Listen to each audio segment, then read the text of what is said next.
Welcome back survivors. The brand new summer update has arrived in Roblox 99 Nights in the Forest, bringing fresh content, exciting features, and, of course, brand new working codes. In today's video, I'll be showing you every active code you should redeem before it expires. These new update codes can unlock free rewards, exclusive event items, useful boosts, and other limited time bonuses. So make sure you stay with me until the very end before we reveal the first code. Here's a special challenge. I've hidden one secret bonus code somewhere in this video.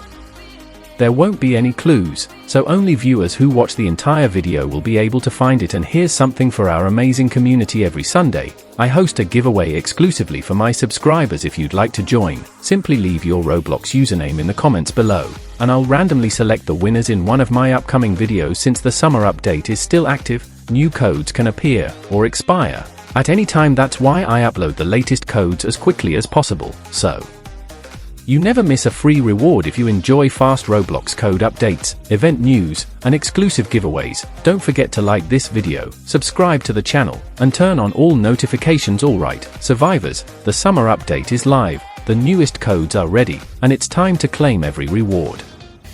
Let's get started. You got